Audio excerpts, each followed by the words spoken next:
10월 15일 날 11호 부동산 정책이 시장에 스며들어서 거래량이 줄고 매수 심리가 죽은 것일까? 지금 신문에서 이런 얘기를 하잖아요. 지금 서울의 아파트 매매 수급 지수의 추이를 보면은 이제 정책 이후에 매도 수요 쪽으로 조금 더 가까이 간 것 같지만 아직까지 매수 수요들이 더 높은 상황입니다. 매매 수급 지수를 보면은. 그런데 일단은 꺾인 거는 맞습니다. 그리고 10월 달 거래량을 보면은 10월 25일, 20일 요때 보면요. 10월 달이 예전에 가장 속도가 빨랐던 6월 달하고 동일한 기준으로 볼 때 지금 조금 6월 달은 느리지만요. 원래는 10월 달이 빨랐습니다. 6월 달 거래량이 12,000건 남았었잖아요. 12,000건. 근데 지금 10월 달이 원래는 10월 25일 전까지는 속도가 굉장히 빨랐습니다. 12,000건의 거래량보다 빨랐지만은 지금 10월 달은 둔화되기 시작했습니다. 규제가 나온 이후부터. 그리고 10월 달은 현재 6,000건입니다. 9월 달은 8,000건이고요. 지금 이 상황에서 조금 더 모멘텀이 있으면은 올라갈 수 있지만은 제 생각에는 9월 달하고 비슷한 수준 정도로 마무리가 될 거라고 생각이 듭니다. 둔화가 되는 것들이 조금 가팔라졌으니까. 그래서 실질적으로 거래량이 감소 현상이 일어난 거는 사실이고 매수 심리도 꺾여버린 부분들은 사실입니다. 그래서 거래량에 대한 부분들도 10월에 증가폭의 40% 이상이 급감을 했다. 이제 이게 주담대의 문제라든지 뭐 여러 가지 문제 때문에 규제 때문에 이렇게 일어났다라고 얘기를 합니다. 그런데 과연 지금 시장의 매수 심리와 거래가 죽었다라고 사람들이 하는데 과연 진짜 죽은 걸까? 라고 이제 얘기를 한다고 하면은 지금의 매수 심리는 죽은 것이 아니라 눌려 있다라는 겁니다. 그 눌려 있다라는 증거가 뭐냐면은 추경호 의원이 국토교통부에서 자료를 좀 취합을 한 게 있는 것 같은데 올해 6.27 대책 이후에 7월부터 9월 그리고 서울에서 6억 원 이상 대출을 낀 주택 매수 비중은 오히려 상승을 했다라고 얘기를 하고 대책 이전인 1월에서 6월 중에는 36%였는데 대출 한도가 6억으로 제한한 이후에 7월에서 9월까지는 6억 이상을 빌린 비중이 39%로 되레 늘었다라고 얘기를 하거든요. 이게 이제 왜 그러냐면은 신용대출을 했거든요. 그래서 신용대출로 인해서 사실은 필요한 사람들은 오히려 그것들을 이용해가지고 아파트를 조금 더 사는 부분이 있었다는 거죠. 그래서 소득이 높지 않은 사람들은 뭐 이런 부분들을 이용하기는 어렵겠지만은 지금 1월부터 6월 대책 이전에 6억 이상의 대출로 매수를 한 비율보다는 7월에서 9월까지 6억 이상의 대출 비중이 더 늘었어요. 이거는 매수 심리가 죽었다면은 대출을 더 많이 안 하려고 하고 집을 살려고 하지 않겠죠.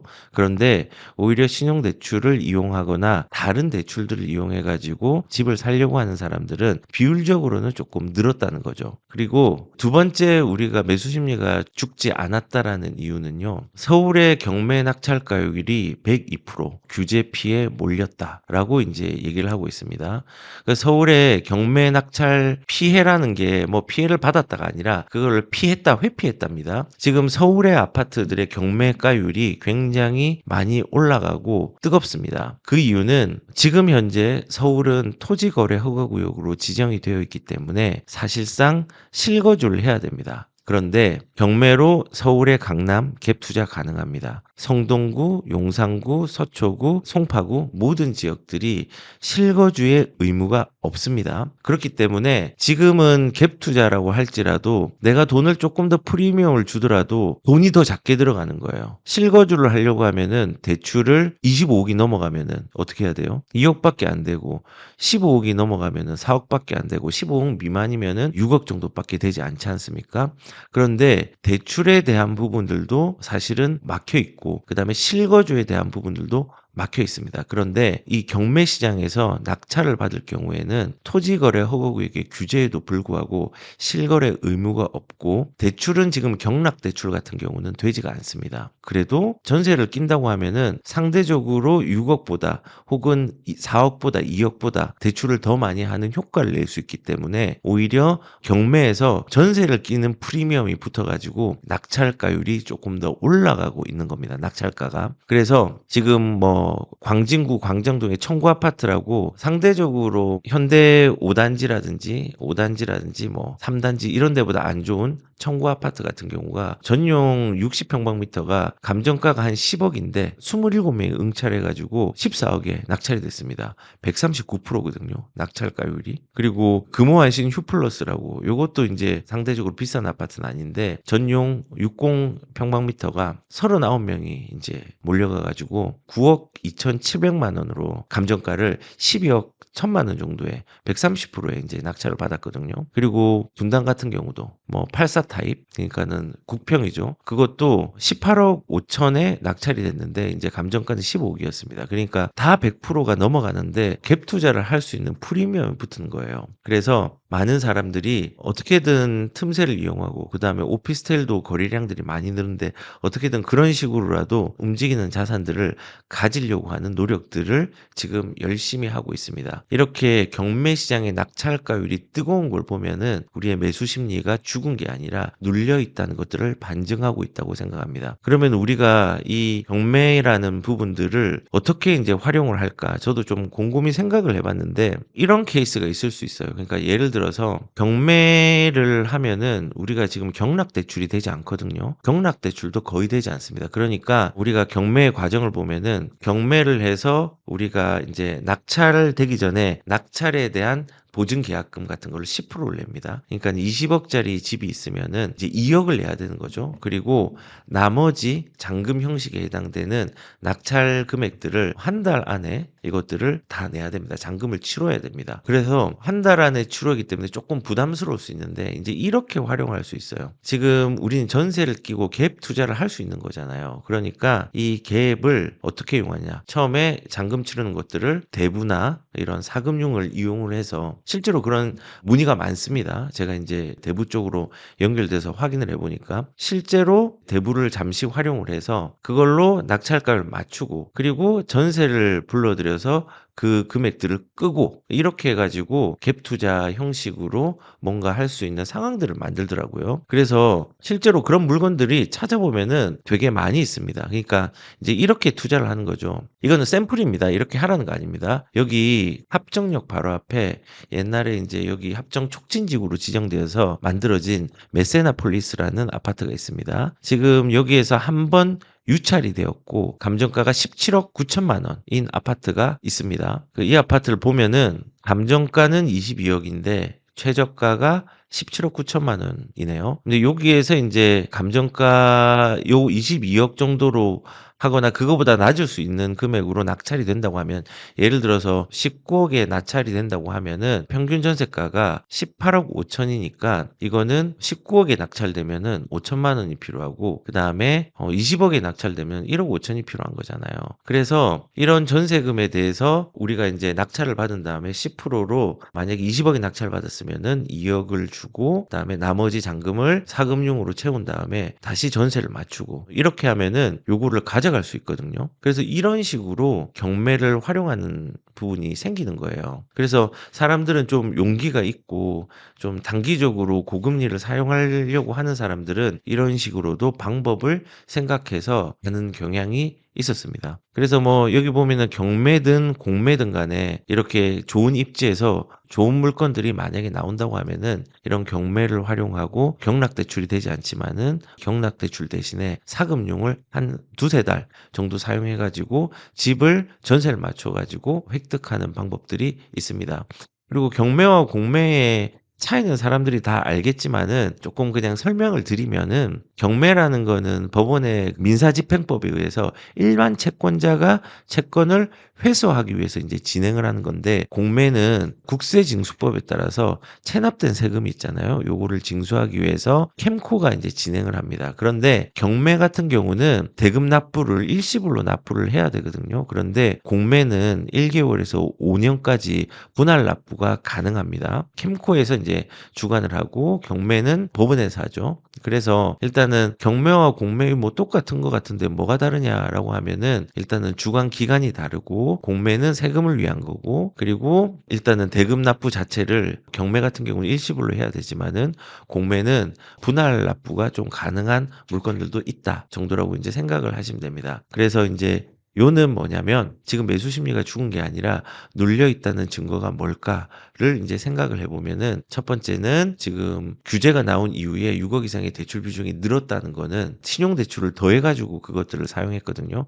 아직 심리가 좀 남아 있다. 그리고 심리가 죽은 게 아니라 눌려 있는 거다. 그리고 두 번째는 사람들이 틈이 있으면 틈새를 활용하잖아요. 경매 시장의 낙찰가율이 뜨겁다. 요런 걸 봐도 충분히 지금 현재 매수 심리가 죽은 게 아니라 눌려 있다는 증거가 저는 될 수 있다고 생각합니다. 그리고 세 번째는 지금 풍선 효과가 빠르게 일어나고 있습니다. 그래서 틈이 뭐 여러 가지가 있지만은 풍선 효과가 생각보다 빠르게 일어나고 있거든요. 그래서 오늘은 또 지역을 좀 보면서 그 지역의 현장 상황들이 실제적으로 어떻게 나아가고 있는지 실제 거래된 가격을 좀 보면서 좀 설명을 드리도록 하겠습니다. 지금 풍선 효과가 일어나는 건요. 이제 남부권하고 북부권에서 제일 좋은 지역 순서대로 일어나고 있는데 제가 우선 남쪽부터 한번 말씀을 드릴게요.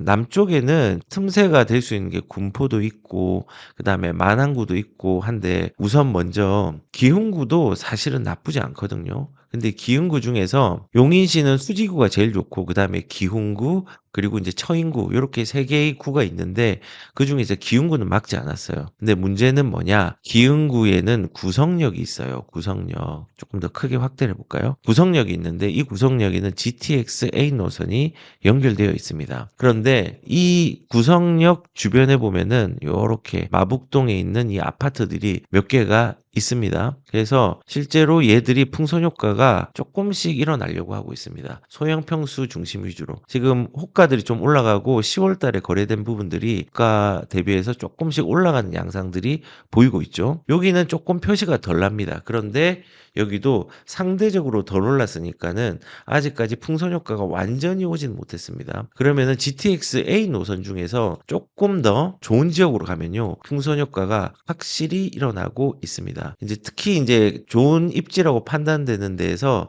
돈이 작게 들어가는 물건들 보면은 거래가 된 게 10월 달 되어 가지고 툭 튀어 올라와 있죠. 그리고 호가도 거기에 맞춰서 툭 올라와 있습니다. 풍선 효과가 진행되고 있습니다. 아니 그러면 동탄 롯데캐슬만 그러냐? 이 대장이라고 여겨지는 이런 그 우포항 같은 경우도 마찬가지로 움직임들이 있습니다. 우선 보시면은 꿈의 그림부터 볼까요? 거래가 확 올라오고 있죠. 아니 그러면은 다른 데는 어떠냐? 포스코도 한번 볼까요? 이것도 이제 거래가 이제 위에 게 10월 달에 찍히기 시작했네요. 그리고 다른 것도 볼까요? 예, 여기도 많이 올라와 있네요. 높게 찍히고 호가도 높게 올라가 있습니다. 그리고 뭐 대형 평수들도 조금 그렇게 움직이고 있고 여기는 호가가 많이 올라가 있고 그렇네요. 그래서 지금 뭐 이런 식으로 이제 우프한 중에 더샵 센트럴 시티도 조금 움직임이 있는 것 같습니다. 그리고 우남, 퍼스트빌 같은 경우도 움직임이 있죠. 10월 달부터 이렇게 올라와 있죠. 가격들의 움직임이 풍선 효과로 일어나고 있습니다. 그래서 여기도 호가가 엄청 올라가 있네요. 그리고 여기도 10월 달 이후에 크게 높게 찍히고 호가는 더 많이 올라가 있습니다. 여기도 지금 보시면은 극평이 가격들이 많이 올라갔고 호가도 올라가 있고 그리고 여기는 뭐 아무것도 안 찍혀 있네요. 아무튼 그렇습니다. 지금 뭐 이것도 마저 볼까요? 예, 여기도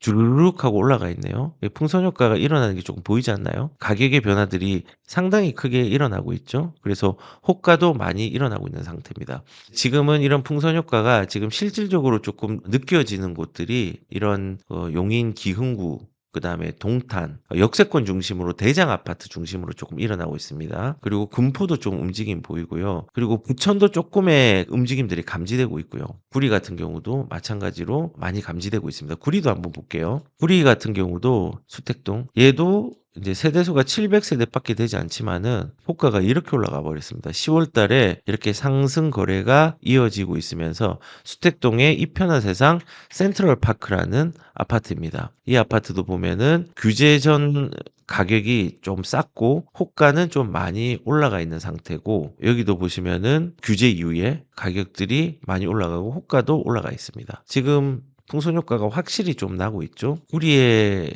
뭐 신축의 대장 아파트 한번 볼까요? 이편한 세상 인창 폴에 한번 보겠습니다. 얘는 소형 평수가 심각하게 올라가 있네요. 거래가 지금 뭐 여기서 여기까지 훌쩍 뛰어버렸습니다. 6억 3천까지 뛰어버렸네요. 5억 5천에서 그리고 호가는 6억 5천에서 7억까지 훌쩍 올라가 버렸네요. 다른 평수도 볼까요? 여기도 호가는 많이 올라가 있는 상태입니다. 호가는. 좀 국평을 한번 볼까요? 국평도 장난이 아니네요. 지금 풍선 효과가 확실히 가격들의 변화들이 커지고 있는 것들을 우리가 볼 수가 있습니다. 그러면은 이 구리 같은 경우도 사실은 입지가 31개의 지자체 굉장히 좋은 지역이고요. 그리고 아까 봤던 벽산 블루밍이라든지 요런 블루밍 아파트 구성역 같은 경우도 GTX A 노선이 있을 뿐만 아니라 이 플랫폼 시티도 대기업이 눈독을 들이고 있단 말이에요. 좋은 일자리가 들어오고 구성역에서 아직 삼성까지 개발이 다 되지 않았잖아요. 공사 중에 있잖아요. 그거까지 연결되면은 지금의 시기적으로 아직까지 이 풍선 효과가 조금 들어왔지만은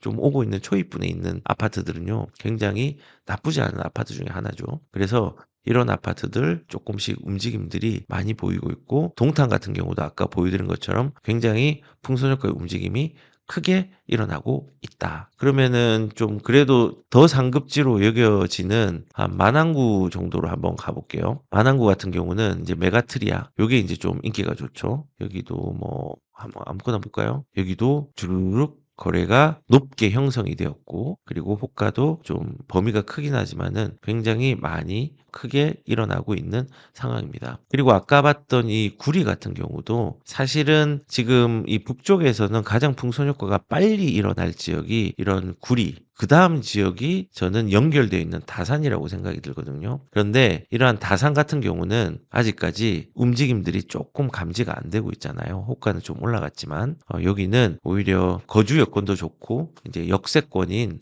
다산에 있는 주변에 있는 아파트들 중에서 가격질이 괜찮은 거, 아직 움직이지 않은 것들은 지금 진입을 해도 상당히 좋은 시점이다라고 이제 판단이 됩니다. 그래서 지금 제가 이제 세 번째로 얘기를 했던 게 풍선 효과가 빨리 일어나고 있는 걸 보면은 심리가 죽었으면요, 뭐 사실은 주변으로 퍼지지 않아야 돼요. 그런데 규제가 심리를 불안하게 해서 심리가 눌려 있지만은 이게 단순하게 가격이 멈추거나 심리가 죽은 게 아니고 그냥 눌려 있는 상황이 있는 거예요. 그러니까는 삐집고 나오죠, 이렇게 가격들이. 그래서 이렇게 이제 수도권은 이런 식으로 움직임들이 있다는 것들을 말씀을 드립니다.